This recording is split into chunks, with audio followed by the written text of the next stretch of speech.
next to you yet? Does it say for me to sit down? Is that it? Yes? Will you hi? I'm not doing anything to you. Scratch your butt. Keep you preoccupied. Look at that. And just like that, we're sharing a seat. Been so stressed the last few days.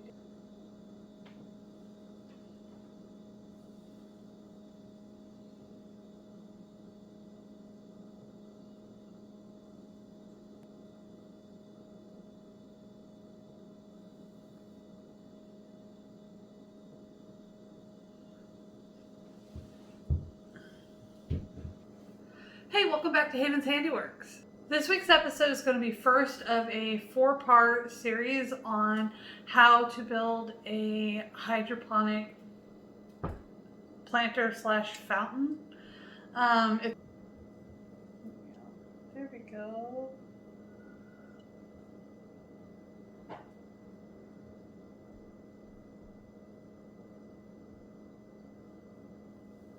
In this episode, we'll go over all of the components and how they'll fit together.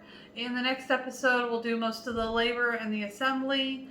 And then in the third episode, we'll go over the plants, how to attach them to the totem, the plants that I'm going to put in the base. And then in a couple months, we'll revisit and I'll post the final episode on as kind of an update to show you how it's doing. If it was a failure, if it was a success. If it is a success, I'll probably build a much larger one and use more expensive plants in that one. What you'll need for this project is a plastic or resin planter that you have either plugged with a rubber plug or closed off the silicone or added a rubber liner to hold the water, an orchid pot, 3 of these wine chillers that I got from Hobby Lobby. They're in the floral department. They're about $8 a piece. A terracotta tray, some 1/2-inch PVC, some 1/2-inch rigid hose,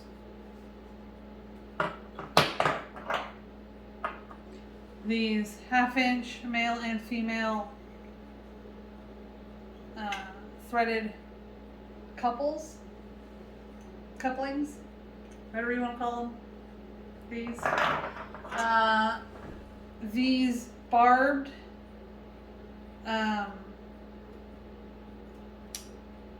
irrigation fittings. I'm not sure what these are called. I just know what I'm going to use them for, and it's not exactly what they're intended for. I'm going to use them to direct the overflow tubes in each of the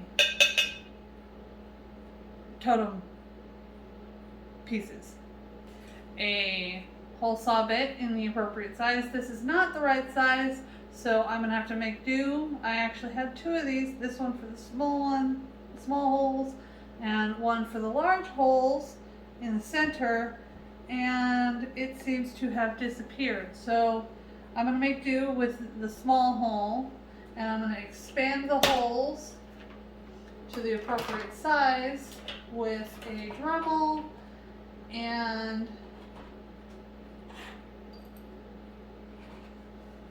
some rotary grinder bits.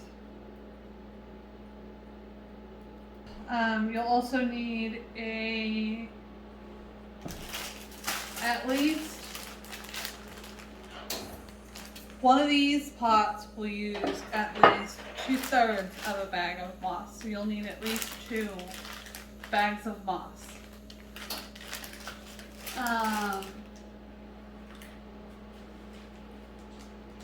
Sandpaper. Okay, and that. You'll also need 3/8 inch tubing. Oh no, not 3/8. It's 1/4 inch, I think. Anyway, tubing.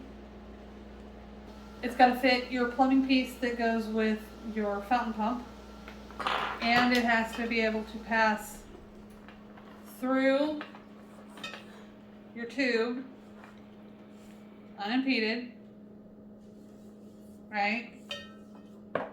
But it also has to pass through your couplings, which are smaller diameter inside most of the time than your tube. Okay? So just because it'll pass through the tube doesn't mean it'll pass through the couplings. Alright, you gotta make sure that does that. And your overflow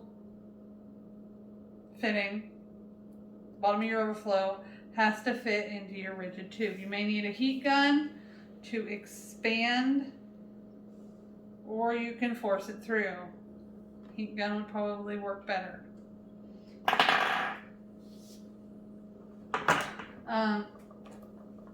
You'll also need a Sharpie. I'm going to use the bottom side of this pot because it's the same diameter as this pot as my guide for center. Okay? And I'm going to use a Sharpie to make a hole or mark a hole in the bottom, and that's where I'm going to drill my hole. That'll make sure everything is lined up. And the tube has a little bit of flex to it, so if it's not like 100% perfect, it'll wiggle a little. You can make it work. Alright. Oh, you will also need to tie the moss on. You're also going to need this floral wire, or like a wax coated nylon, or like a dental floss type thread. Sinew will work. Dental floss, fishing line, especially like a braided fishing line. Those will all work. Okay. I think that covers everything. Measuring tape. You need that too. Okay, so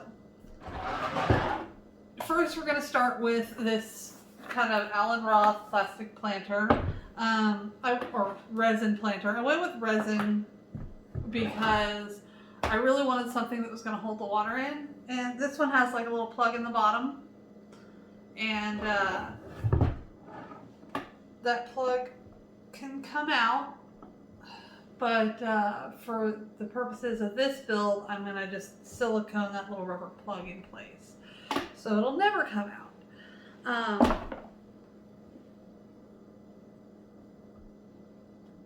In total height, this should be about 3 feet tall.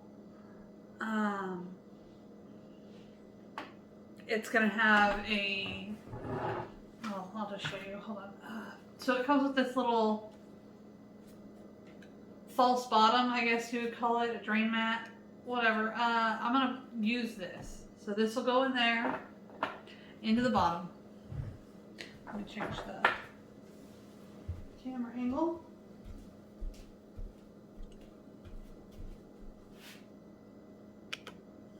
So you're going to want to put your mat, your drainage mat, down in the bottom, and that'll give you a little extra height. And then you're going to take a small pump, fountain pump, and that's going to go in there. Then you have this. This is going to act as like kind of a screen to keep the LECA away from the pump. And because it's got the holes in the side, it'll allow water to continuously pass through. So that goes, and you'll have this tube running from the pump all the way through. So that sits right over the pump, like that. Like that. On that drainage mat. Okay. And then with holes drilled in this, you're going to attach the pots together. Okay, you're going to take the pots and you're going to shove one of these through a hole, through the drainage hole in the bottom, and through a hole that you're going to drill in the bottom of these, and you screw them together with these. And then this will attach to this end, like this, in little sections that you've measured out for each pot, attaching them all together, and you have to add drainage holes, which is what these are for. But and you'll have these stacked on top of each other.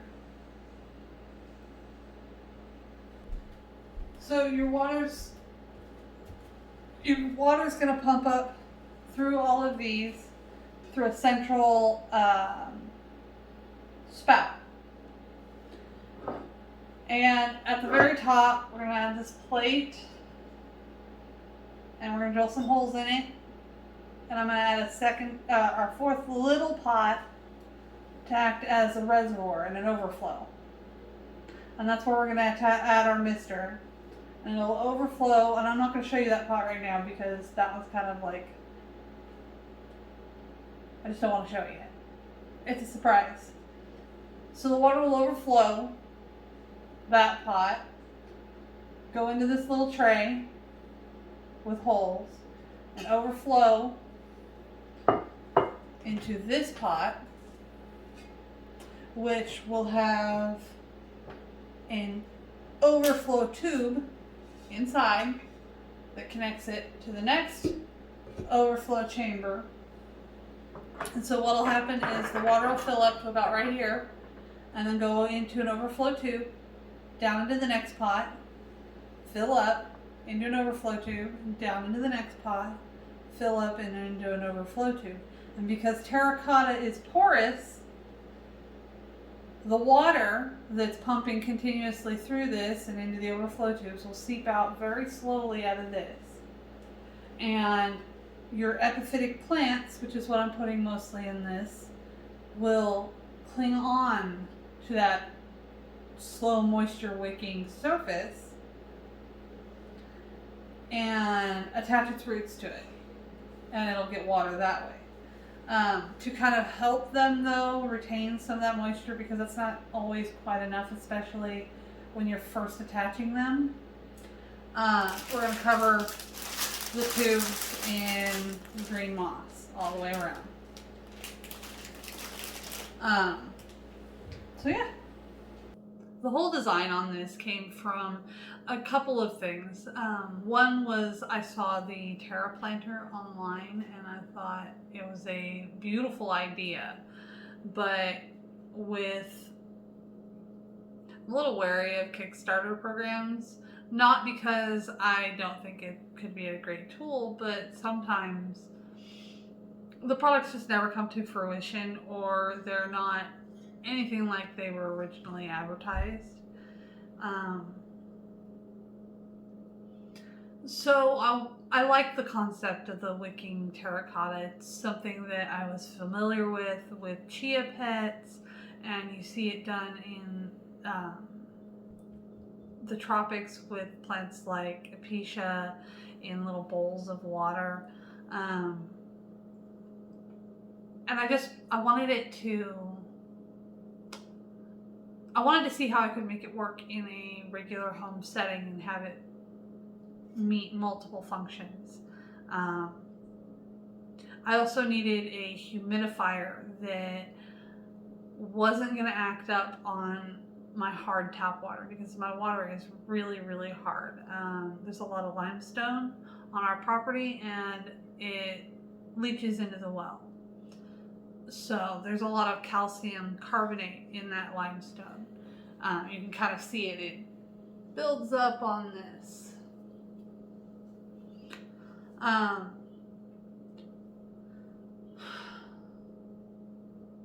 So, and the little disc humidifiers, they seem to do really well, or disc foggers and misters, they do really well in my hard water. I have one that's been running for 3 months in my bedroom as like a impromptu emergency humidifier, and it cost me $20. This is going to cost me significantly more. This here cost me about the same as like a really nice humidifier on Amazon, like the Lavoie or better. Just because each component, I mean, you're talking 12 for the pot, 8 for each of these, 79 cents for the dish, $3 for the orchid pot, and then you have pipe fittings, tubing, the fountain pump, which this fountain pump will only pump to a height of 3 feet.